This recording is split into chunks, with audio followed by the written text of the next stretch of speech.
אז זה לא דבר חדש. היה ברור שאם אין לנו את הציר הזה, תהיה כאן התחמשות. Perdana Menteri Israel Benyamin Netanyahu mengecam keputusan Inggris terkait penangguhan ekspor senjata ke Tel Aviv.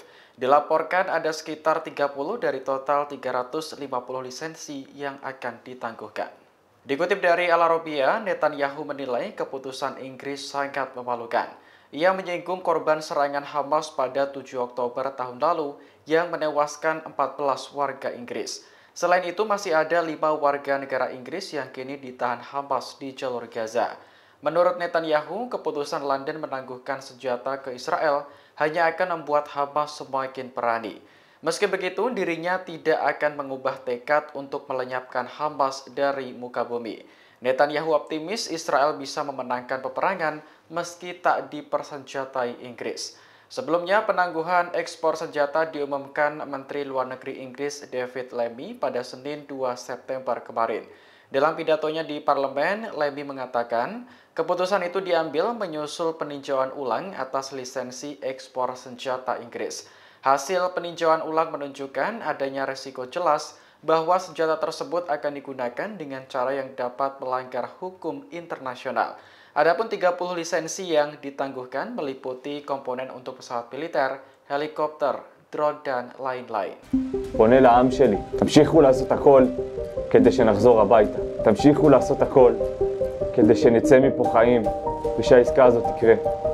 תוציא אותנו מפה עכשיו, בחיים, כי בקצב הזה לא... Sayap militer Hamas Brigade Al-Hassam merilis video yang menampilkan salah satu sandera Israel ketika masih hidup.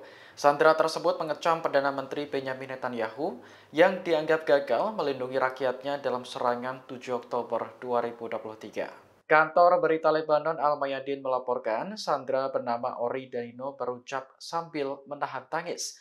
Ia menuduh Netanyahu gagal menjalankan tugasnya sebagai seorang pemimpin. Danino semakin dibuat kecewa karena militer Israel justru berupaya membunuh para sandera secara perlahan.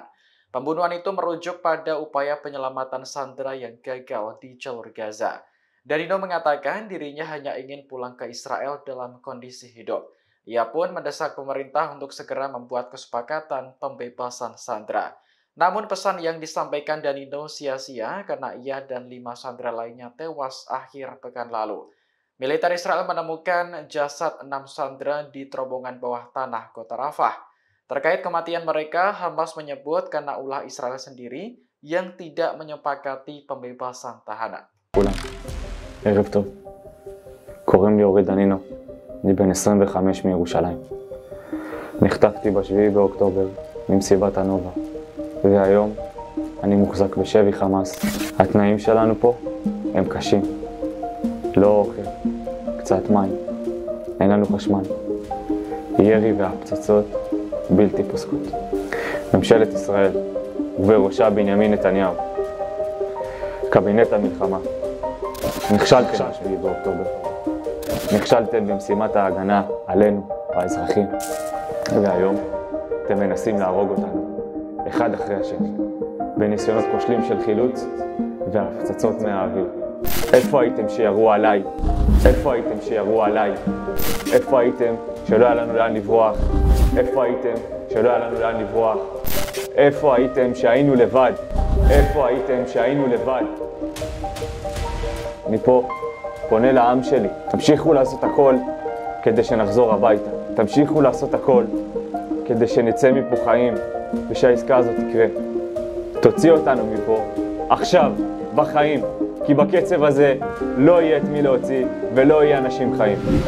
תוציא אותנו מפה עכשיו, בחיים, כי בקצב הזה לא יהיה את מי להוציא ולא יהיה אנשים חיים. אבא, אמא, יצחק, דוד, אהרון והודיה, ליאל אהובתי, תמשיכו לזעוק את הזעקה שלי. אני אוהב אתכם כל כך, אני מתגעגע אליכם, אין יום שאני לא חושב עליכם. תמשיכו לעשות הכל כדי שיחזור הביתה. עם ישראל, אל תפקירו אותנו, אל תפקירו אותנו. אנחנו רק רוצים לחזור הביתה.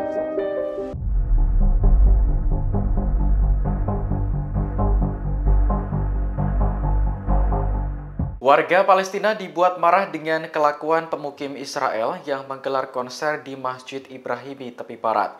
Militer Israel sebelumnya menutup masjid tersebut dan mengusir para jemaah. Kantor berita Tasnim melaporkan militer mengizinkan pemukim untuk membawa alat musik ke dalam masjid. Selain digunakan untuk konser, masjid tersebut juga beralih menjadi tempat ritual keagamaan Yahudi. Direktur Masjid Ibrahimi Mu'atas Abu Snaineh mengecam keras tindakan para pemukim. Menurutnya, gelaran konser di area masjid adalah pelanggaran nyata terhadap tempat ibadah. Sementara warga Palestina tidak diberi akses untuk melaksanakan ibadah di masjid tersebut. Meski sempat ditutup, Masjid Ibrahimi akhirnya dibuka kembali untuk para jemaah pada Selasa 3 September pagi. Masjid Ibrahimi memiliki arti penting bagi umat Islam karena diyakini dibangun di atas makam Nabi Ibrahim. Pada tahun 2017, UNESCO memasukkan Masjid Ibrahimi dan Kota Tua Hebron dalam daftar warisan dunia.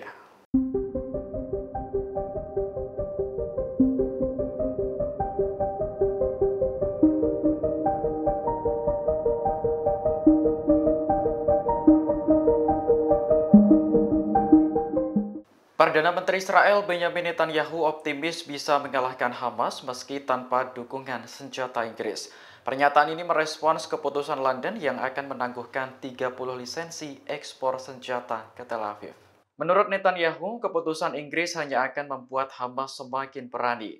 Ia pun menyinggung korban serangan Hamas pada 7 Oktober tahun lalu yang menewaskan 14 warga Inggris. Selain itu, masih ada 5 warga London yang kini ditahan Hamas di jalur Gaza. Netanyahu menilai jika Inggris benar-benar menangguhkan senjata ke Israel, maka keputusan tersebut dianggap sangat memalukan. Sebelumnya, penangguhan ekspor senjata diumumkan Menteri Luar Negeri Inggris David Lammy pada Senin 2 September kemarin. Dalam pidatonya di parlemen, Lammy mengatakan keputusan itu diambil menyusul peninjauan ulang atas lisensi ekspor senjata Inggris. Hasil peninjauan ulang menunjukkan adanya risiko jelas bahwa senjata tersebut akan digunakan dengan cara yang dapat melanggar hukum internasional. Adapun 30 lisensi yang ditangguhkan meliputi komponen untuk pesawat militer, helikopter, drone, dan lain-lain. Berbeda dengan Amerika Serikat, Inggris tidak secara langsung memasok senjata ke Israel. Negara tersebut memberikan lisensi ekspor bagi perusahaan untuk menjual senjata ke Tel Aviv. Download Tribun X sekarang, menghadirkan lokal menjadi Indonesia.